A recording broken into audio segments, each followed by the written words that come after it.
करोड़ों दर्शकों का मिल रहा साथ। एमपी की बात एमपी न्यूज के साथ। मध्य प्रदेश की राजनीति में ऐसा माना जाता है कि युवा जिस दल के साथ होते हैं वो सत्ता में बैठने की कुवत भी रखता है और सत्ता की सियासी हवाओं का रुख मोड़ने की ताकत भी रखता है। ऐसे में मध्य प्रदेश के आदिवासी युवाओं का सबसे बड़ा संगठन जयस, जी हां, जय आदिवासी युवा शक्ति संगठन, अब इस संगठन का स्थापना दिवस करीब आ गया है और 10 सालों की जो ताकत है उसका दम चुनावी साल यानी कि मिशन 2023 से ठीक पहले दिखाई देने वाला है।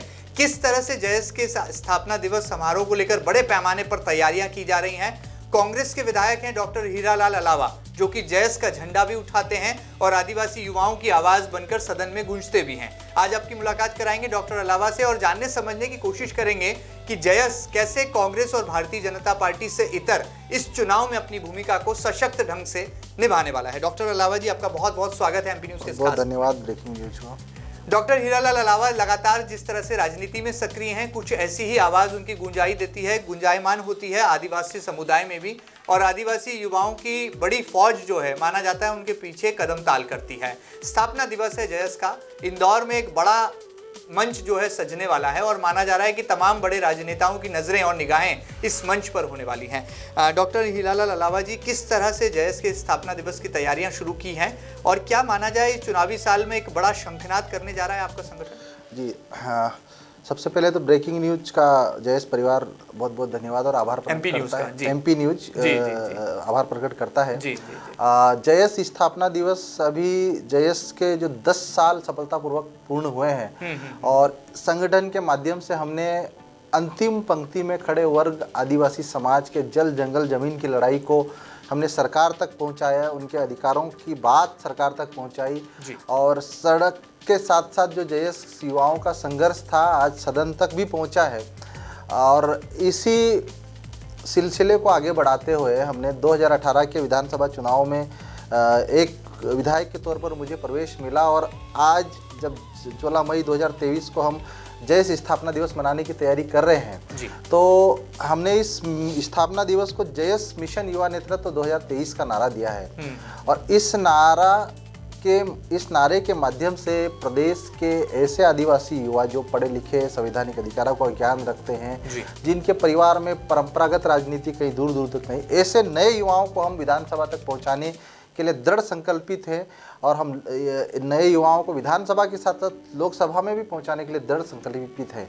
तो निश्चित ही ये जयस स्थापना दिवस नए युवाओं के लिए एक नई उम्मीद की किरण लेके आएगा। साथ में नए युवाओं को विधानसभा लोकसभा में पहुंचाने के लिए, आदिवासी समाज की एक ताकतवर आवाज़ बनने के लिए, आदिवासी समाज को सही दिशा और दशा देने के लिए, नए युवाओं के लिए किसी क्रांति से कम नहीं है, किसी चमत्कार से कम नहीं है। तो निश्चित ही एक बड़ा अवसर है। बिल्कुल डॉक्टर साहब, लेकिन यहाँ एक जहन में मेरे सवाल है कि ये चुनावी साल है तो क्या विधानसभा सीटों पर भी आपने अपना लक्ष्य बना लिया है? कितनी सीटों पर जो है जयस के उम्मीदवार इस बार चुनाव मैदान में उतरेंगे? देखिए, मध्य प्रदेश की राजनीति में अगर पिछले 70 साल का इतिहास उठाकर देखें तो आदिवासी समाज को हमेशा हाशिए पर रखा गया है। ये मध्य प्रदेश जब छत्तीसगढ़ अलग नहीं हुआ था, छत्तीसगढ़ राज्य अलग नहीं बना था, एक आदिवासी बहुल्य प्रदेश ही हुआ करता था, लेकिन छत्तीसगढ़ अलग हुआ, लेकिन फिर भी आदिवासियों के विकास की जो कहानी संविधान में लिखी गई थी, आज भी वो संवैधानिक परिकल्पना बाबा साहब अम्बेडकर का जो सपना था कि इनको मूलभूत सुविधाएं, रोटी कपड़ा और मकान मिलेगा, रोजगार मिलेगा, इनको जल जंगल जमीन पर अधिकार मिलेगा। राजनीतिक पार्टियां सत्ता में रही है लेकिन आदिवासी समाज का हमेशा एक वोट बैंक की तरह यूज किया है और आज हालात ये है कि सरकारें आदिवासियों के नाम पर करोड़ों रुपए खर्च कर रही है, लेकिन विकास की बात करें तो अलीराजपुर जिला देश का आज भी सबसे पिछड़े जिले में गिना जाता है, जहां पर 75% से ज़्यादा बीपीएल कार्डधारी निवास करते हैं, जहां पर पलायन, रोजगार, भूखमरी जैसी कंडीशन अलीराजपुर के साथ साथ धार, झावा, बड़वानी, खरगोन जिले भी है। तो ये सब समस्याएं राजनीतिक पार्टियों ने चुनाव लड़े, जस के तस रहे, लेकिन जयस एक नई उम्मीद की किरण लेकर आदिवासी समाज के साथ साथ आदिवासी समाज से जुड़े अन्य वर्ग भी, उनके लिए भी एक नई उम्मीद की किरण बन के आया है। और 2018 के विधानसभा चुनाव में जयेश ने नारा दिया कि जयेश मिशन युवा नेतृत्व, और हम 80 विधानसभा सीटों पर, जहां पर 47 आरक्षित सीटें हैं और 33 सीटें सामान्य सीटें, तो इन सीटों पर भी आदिवासी समाज के नए युवाओं को तैयार कर रहे हैं और उनका ग्राउंड तैयार कर विधानसभा में भेजने की तैयारी कर रहे हैं। मतलब मिशन 80 होगा इस बार जो है जयेश का। बिल्कुल बिल्कुल, जयेश का मिशन 1 से शुरू होकर अब 80 तक पहुंचेगा। और 2018 में जो सपना समाज के लिए, प्रदेश के आदिवासियों के लिए हमने देखा था, उसको 2023 में हम पूरा करेंगे। बिल्कुल। लेकिन यहाँ पर एक राजनीतिक गलियारों में चर्चाएं हैं, जिस तरह से प्रदेश कांग्रेस के अध्यक्ष कमलनाथ जी का एक बयान था कि जयेश जो है उसमें कांग्रेस का ही जो है जीन है, कांग्रेस की बी टीम के तौर पर भी जो है जयेश को देखा जाता है। इस आरोप को कैसे आप दूर करेंगे? जयेश के बारे में हमेशा सिर्फ कांग्रेस ही नहीं, एक वर्ग ऐसा भी है जो जयेश को बीजेपी से जोड़ के देखता है। तो जयेश के बारे में अगर आकलन किया जाए, जयेश के बारे में अगर स्टडी किया जाए, तो जयेश आज देश का एकमात्र ऐसा युवा संगठन आदिवासियों का बन चुका है जो 10 राज्यों को प्रभावित करता है। 10 राज्य के युवा, 10 लाख से ज़्यादा युवा जुड़े हैं। और जब युवा एक साथ होकर अपने हक और अधिकारों की बात करते हैं, तो राजनीतिक पार्टियों के लिए उनके वोट की दृष्टि से ये महत्वपूर्ण संगठन हो जाता है। तो जयेश को राजनीतिक पार्टियां, अलग अलग राजनीतिक पार्टियां अपने अपने पक्ष में करने के लिए एक मुख्य धारा के समाज में एक भ्रम फैलाने का प्रयास किया जा रहा है। जयेश एक स्वतंत्र संगठन है, आदिवासी युवाओं के द्वारा तैयार किया हुआ संगठन है, और आदिवासी युवा ही नेतृत्व कर इस संगठन में नए युवाओं को आगे लाने का प्रयास कर रहे हैं। जैसा कि आप जानते हैं कि आदिवासी समाज से विधानसभा या लोकसभा में प्रतिनिधि चुने जाते हैं, लेकिन आदिवासियों की जो आवाज़ है, जिन जल जंगल जमीन के मुद्दों की, उनके बेरोजगारी के मुद्दों की, पलायन के मुद्दों की, भूखमरी, कुपोषण, शिक्षा, स्वास्थ्य जैसे बुनियादी मुद्दे राजनीतिक पार्टियों या राजनीतिक पार्टियों से माध्यम से चुने जाने वाले जनप्रतिनिधि सदन के भीतर ये गायब मुद्दे नजर आते हैं। तो इन सब कमियों की भरपाई करने के लिए जयेश ने नए युवाओं को मौका देने की तैयारी कर रहा है। और निश्चित ही जब जयेश ताकतवर राजनीतिक दल के रूप में, ये राजनीतिक संगठन के रूप में नए युवाओं को प्रमोट कर रहा है, तो निश्चित ही आदिवासी समाज का नया युवा जुड़ रहा है जयेश से। और जब जयेश से जुड़ाव हो रहा है, एक तरफा जुड़ाव हो रहा है, विश्वास बढ़ रहा है जयेश के प्रति, तो राजनीतिक पार्टियों में हलचल है। और इसी हलचल को देखते हुए जयेश के बारे में कहीं ना कहीं भ्रम और अफवाह फैलाई जाता है। लेकिन एक बात स्पष्ट है, बिल्कुल जयेश न तो बीजेपी न कांग्रेस का एबीसीडी टीम है, न बीजेपी का एबीसीडी टीम है। जयेश तो स्वतंत्र सामाजिक संगठन है, और ये वैचारिक संगठन है जो समाज को एकजुट कर अलग अलग समुदाय में बटे हुए हमारे आदिवासी समाज, भील, भिलाला, पटलिया, बारेला, संथाल, मुंडा, उरांव, अलग अलग जनजातियों में समाज जो बटा उसको एकजुट करने का काम कर रहा है। साथ में आदिवासियों को सामाजिक, आर्थिक और राजनीतिक जन जागरूकता के लिए संगठन पिछले 10 साल से ग्राउंड पे काम कर रहा है, जिसमें हम कई मामले में, कई पायदान में सफल भी हुए हैं। चलिए, बड़ी बात है। बहरहाल यहाँ पर एक राजनीतिक साफगोई से बड़ा जवाब यहाँ पर दिया है कांग्रेस के विधायक और जयेश का नेतृत्व करने वाले डॉक्टर हीरालाल लावा जी ने। डॉक्टर साहब आगे बढ़ते हैं। एक और सवाल मेरे जहन में है, मेरे दिल में है। हमने ऐसा देखा कि आदिवासी समाज के युवाओं को 2 डॉक्टर जो है नेतृत्व भी देते हैं। एक डॉक्टर आनंद राय हैं, एक डॉक्टर निशांत खरे हैं। तो जयेश आखिर किस डॉक्टर के साथ है, और क्या डॉक्टर साहब की सलाह लेता है जयेश ये आदिवासी युवा? देखिए, आदिवासी समाज का नेतृत्व पिछले 70 सालों से गैर आदिवासी समाज के नेताओं ने किया, और पिछले 70 सालों में आदिवासी समाज ने जो खोया है वो सब भली भांति जानते हैं कि पूरे देश में 3 करोड़ से ज़्यादा आदिवासियों को उनके जल जंगल जमीन से विस्थापित कर दिया गया। आज मध्य प्रदेश जैसे आदिवासी बाहुल्य राज्यों में, अगर बाहुल्य राज्य में देखा जाए, तो यहाँ पर सबसे ज़्यादा जेलों में हमारे आदिवासी भाई कैदी के रूप में बंद है, जो सज़ा, जिनके ऊपर मुकदमे ठोके गए हैं और बिना सजा के, कोर्ट के द्वारा सजा दिए भी वो जेल में सजाएं काट रहे हैं। आज आदिवासी समाज का बड़ा हिस्सा जो आज पलायन, भूखमरी, कुपोषण का शिकार है। तो ये अभी तक होता यही आया है कि आदिवासी समाज को नेतृत्व देने के लिए कई सलाहकार आए हैं, कई चंद राय देने आए हैं, लेकिन अब ये समाज पूरी तरह से जाग चुका है, जागरूक हो गया है। ये समाज के भीतर युवाओं में एक जो सोच जो पैदा हुई है, समाज एक समझ जो पैदा हुई है, वो ये कहती है कि आदिवासियों के जिन मुद्दों को गैर आदिवासी समाज के नेतृत्वकर्ता या राजनीतिक पार्टियां पिछले 70 सालों में समाधान नहीं निकाल पाई, उन समस्याओं का समाधान आदिवासी समाज का युवा खुद बैठकर सुलझाएगा। और ये बात सत्य है कि देश में आदिवासियों की समस्याओं का समाधान अगर सही मायने में कोई कर सकता है तो इस देश का आदिवासी युवा ही कर सकता है, क्योंकि जिस तरह आदिवासियों की रीति नीति से समाज का युवा, पढ़ा लिखा युवा जानता है, उस रीति नीति को अन्य वर्ग का युवा इतनी गहराई से नहीं समझ पाएगा। तो इन दोनों डॉक्टर्स की भूमिका क्या है, डॉक्टर निशांत खरे और डॉक्टर आनंद राय? देखिए, ये दोनों डॉक्टर अपनी अपनी राजनीतिक महत्वाकांक्षाओं के लिए काम कर रहे हैं और अपनी अपनी राजनीतिक पार्टियों के लिए काम कर रहे हैं। इनको आदिवासी समाज के संवैधानिक अधिकारों से लेके, इनके विकास से लेके, युवाओं की जो समस्याओं को गंभीरता से लेके इनके पास कोई एजेंडा नहीं है। जो अक्सर देखा है कि जब इनको आदिवासी समाज के नाम पे अपनी राजनीति अगर इनको करना हेतु होती है तो इनको आदिवासी नज़र आ रहे हैं। आज आदिवासी जेलों में बंद है, उनकी लड़ाई कौन लड़ेगा? आज बिना मुकदमों के आदिवासियों को जेलों में डाल दिया गया है। मध्य प्रदेश में एनसीआरबी के आंकड़े बताते हैं आज मध्य प्रदेश एकमात्र ऐसा राज्य बन चुका देश में जहां पे सबसे ज़्यादा आदिवासी बेटियों के साथ बर्बरता की जा रही है। आदिवासी बेटे पलायन हो रहे हैं। इन मुद्दों पर ये लोग नहीं काम कर रहे हैं। ये लोग तो कांग्रेस के विधायक हैं, आप क्या कर रहे हैं? आपकी क्या सक्रियता है? जी बिल्कुल बिल्कुल, आपको मैं बता दूं कि कांग्रेस के विधायक के तौर पर मध्य प्रदेश के इतिहास में पहली बार विधानसभा में चुन के जाने के बाद सबसे ज़्यादा विधानसभा में प्रश्न पूछे हमने सरकार से, सबसे ज़्यादा। ब्रेक हो गया, क्या बात? डॉक्टर अलावा जी, आप भी कांग्रेस के एमएलए हैं, कैसे सदन में आपने आदिवासी समाज की जो है आवाज़ को उठाया है? आपका क्या योगदान माना जाए? देखिए, एक विधायक के तौर पर जब पहली बार चुन के गया तो मध्य प्रदेश विधानसभा के भीतर इन 4 सालों में सबसे ज़्यादा विधानसभा प्रश्न पूछने का हमने रिकॉर्ड बनाया है। और वो जो सारे सवाल पूछे गए थे, सारे के सारे सवाल जनहित के सवाल थे, जनहित के मुद्दों के सवाल थे, जिसमें सबसे ज़्यादा आदिवासी इलाकों में आदिवासियों के विस्थापन, संविधान की 5वीं अनुसूची, पैसा कानून, आदिवासियों के जल जंगल ज़मीन पे कम्युनिटी राइट्स की बात हो, चाहे आदिवासियों के ऊपर जो बर्बरता, अत्याचार, आदिवासी बेटियों के ऊपर जो शोषण हो रहा है, आदिवासी बेटों को जो रोजगार नहीं मिल रहा है, ये समस्याएं थी जिसको सदन में प्रमुखता के साथ उठाया।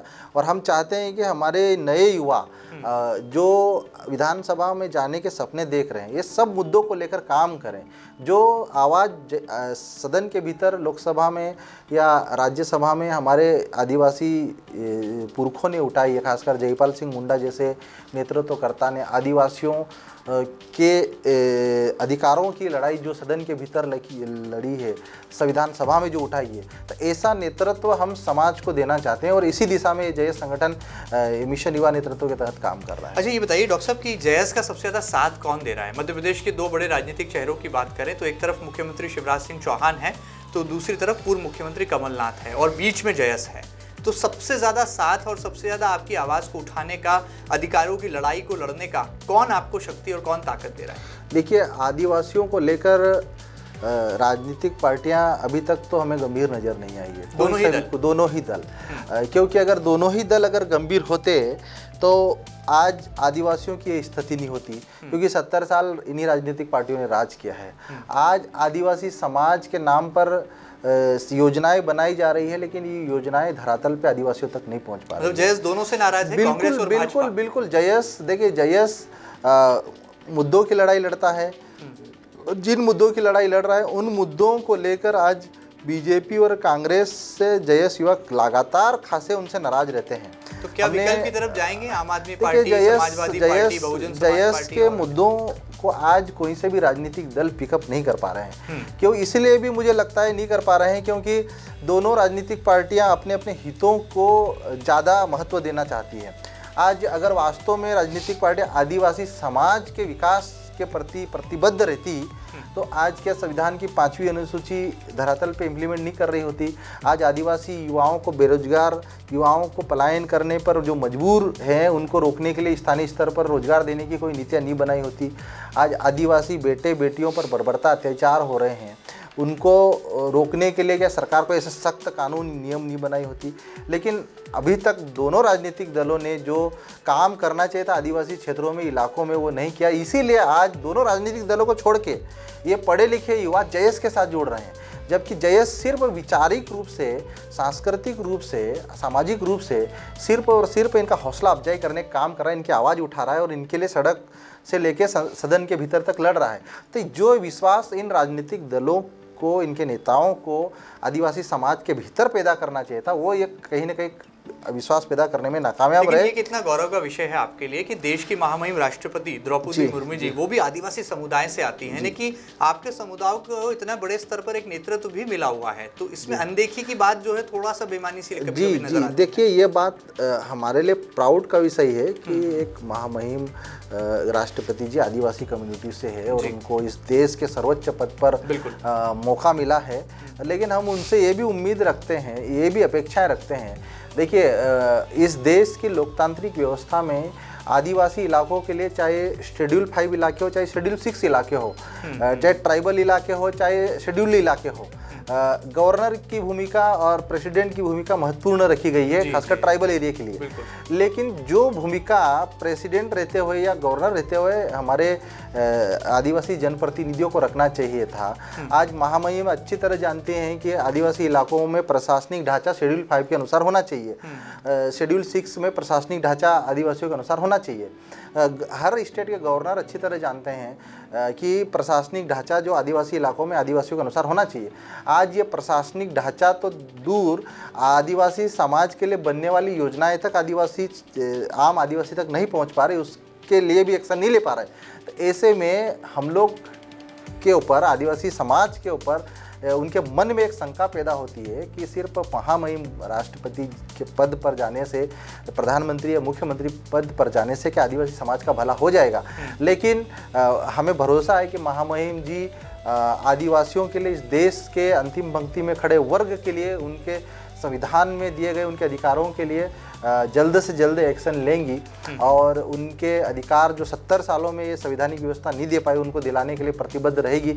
ऐसी समाज मतलब ऐसी अपेक्षा उनसे समाज आज भी रखता है। लेकिन अभी जो कार्यकाल उनका जो मेरे ख्याल से साल भर होने वाला होगा, इसमें तो हमें अभी तक ऐसी कोई आशा उम्मीद दिखाई नहीं दी है। लेकिन हम उम्मीद करते हैं, क्योंकि उम्मीद पे ही ये दुनिया टिकी है, महामहिम जी आदिवासियों के लिए कुछ तो करेगी। चलिए, बड़ी बात है। आपने कहा जैसे एक सामाजिक संगठन है और सांस्कृतिक धरोहर को आप सहेज भी रहे हैं, आदिवासी संस्कृति की अगर हम बात करें, लेकिन जब चुनाव मैदान में उतरेंगे तो राजनीति के कैनवास पर आप दिखाई देंगे। जब नए युवा मैदान में होंगे, जैसा हमने देखा हाल ही में पंचायत चुनाव में कई सारे सरपंच जो हैं वो जयेश के बैनर तले चुनाव जीत करके आए और फिर बाद में उन्होंने अपनी सशक्त भूमिका निभाना शुरू भी कर दी। विधानसभा चुनाव में एक पड़ाव ऐसा भी आएगा जब आपको किसी ना किसी एक राजनीतिक दल का साथ देना होगा, तो वो दल कौन सा होगा, वो पैमाना क्या होगा कि आप कांग्रेस के साथ जाएंगे या भाजपा के साथ जाएंगे? देखिए, कांग्रेस भाजपा से ज़्यादा हमारे नए इस जयेश संगठन के लिए महत्वपूर्ण है कि आज उनके अधिकारों को लेके कौन गंभीर है, उनके मुद्दों को लेकर कौन गंभीर है, उनकी समस्याओं को लेकर कौन गंभीर है। आज आदिवासी इलाकों का एक अलग प्रकार का ढांचा है, वहाँ पे अलग प्रकार की प्रशासनिक व्यवस्था, उनकी संस्कृति, उनकी परंपराएं, उनके रीति रिवाज अलग है। आज वो विकास की दृष्टि से शहरी क्षेत्रों की तुलना में अभी भी 50 साल पीछे चल रहे हैं। तो कोई तो होगा ना किसका साथ तो देना ही पड़ेगा। ये देखिए, इन दोनों पार्टी के विजन में आज दिनांक तक तो इन्होंने कोई भी स्पष्ट क्लियर नहीं है। लेकिन आने वाले देखो, एक डायलॉग है कि जब जागे तब सवेरा। तो अब ये कौन सी पार्टी कब जागेगी, ये नींद में सो रहे हैं ये लोग, और जाग कर आदिवासियों के विकास के लिए इनके पास क्या विजन, क्या एजेंडा रहेगा, ये वक्त बताएगा। लेकिन आज जयेश स्वतंत्र रूप से अपने समाज को नेतृत्व देने के लिए, अपने समाज की दिशा और दशा बदलने के लिए ग्राउंड पे एक राजनीतिक पावर बनाने की दिशा में युवाओं के लिए काम कर रहा है। अच्छा, एक और सियासी चर्चा इन दिनों चर्चाओं में बहुत जोर पकड़ रही है, वो ये है कि भारतीय जनता पार्टी आदिवासी समाज को खुश करने के लिए, उनके नेतृत्व को बढ़ावा देने के लिए एक आदिवासी प्रदेश अध्यक्ष चुन सकती है, बना सकती है। हमने हाल ही में देखा राज्यसभा से सांसद भी बनाए गए डॉक्टर सुमेर सिंह सोलंकी, वो भी आदिवासी जनजातीय क्षेत्रों का नेतृत्व करते हैं। मंत्रिमंडल में कई ऐसे सदस्य हैं और अब वो प्रदेश अध्यक्ष यदि आदिवासी समुदाय से लेती है, तो क्या इससे जयेश संतुष्ट हो पाएगा या आदिवासी समाज की बात को जो है वो ठीक ढंग से रख पाएंगे? आपको लगता है ऐसा?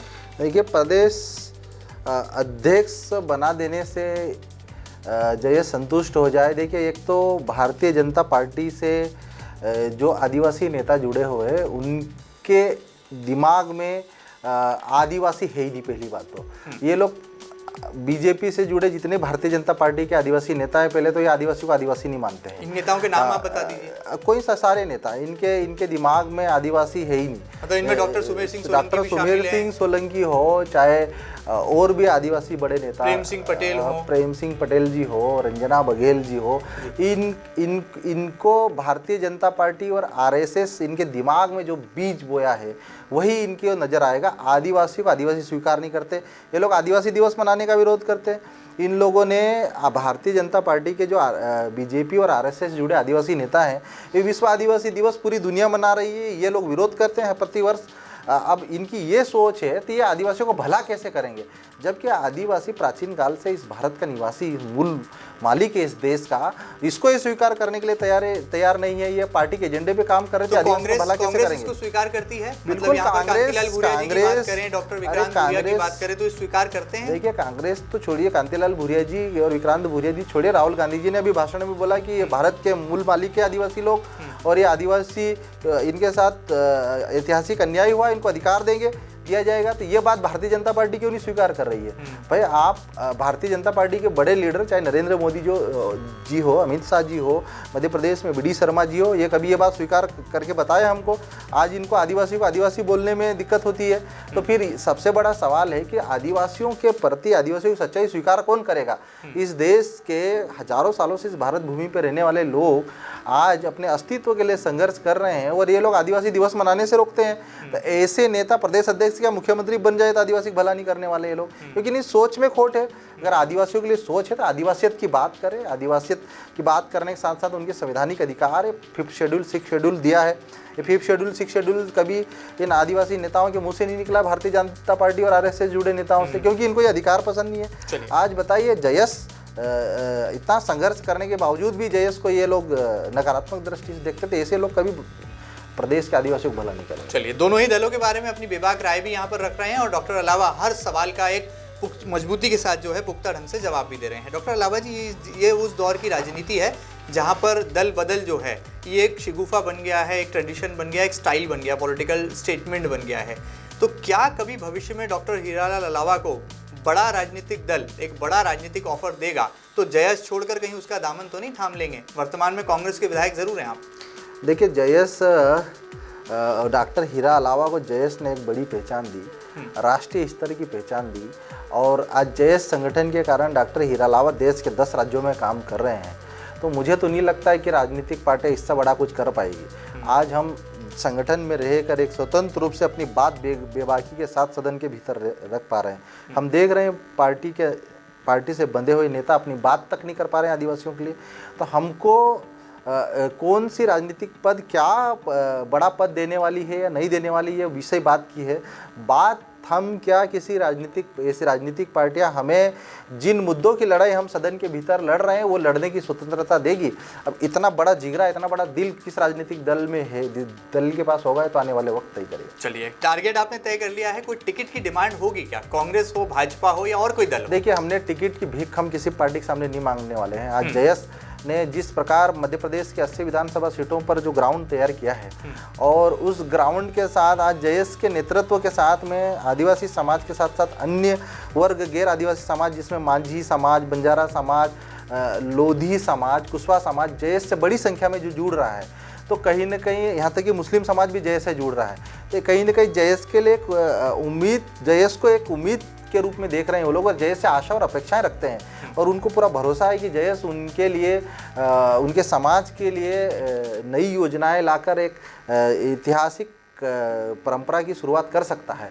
तो जयस अपने आप में एक मजबूत संगठन बनने जा रहा है, और राजनीतिक पार्टियां जयस के तरफ देख रही है, जयस को ऑब्जर्व कर रही है, क्योंकि जयस एकजुट है, युवा अपनी ताकत को पहचान चुका है। तो ऐसे में हमें राजनीतिक पार्टियों के पीछे भागने की बजाय हम स्वतंत्र रूप से युवाओं को मैदान में तैयार कराएं। चलिए, अपनी लकीर लंबी करेंगे और जयस का झंडा भी जो है बुलंद करेंगे। कांग्रेस हो या भाजपा, दोनों से फिलहाल किसी भी तरह की कोई चर्चा या संवाद नहीं हुआ है। आने वाले कल में ये तय होगा कि ये जयस संगठन किस दल के साथ जाता है। जाते जाते डॉक्टर अलावा जी क्या कहना चाहेंगे तमाम आदिवासी युवाओं को, क्योंकि जब स्थापना दिवस किसी भी संगठन का मनाया जाता है तो एक नया संकल्प भी लिया जाता है। अब आप खुल करके राजनीतिक मैदान में तो आ ही चुके हैं, इससे इनकार नहीं किया जा सकता। 80 सीटों पर जयस का फोकस है और तकरीबन 43 सीटों पर जो है आप चुनाव भी लड़ने वाले हैं। यदि आप प्रभावित करेंगे पूरे चुनाव को, तो किस तरह से राजनीतिक दल, सत्तारूढ़ दल हो या विपक्ष हो, दोनों की निगाहें आप पर टिकी हुई हैं?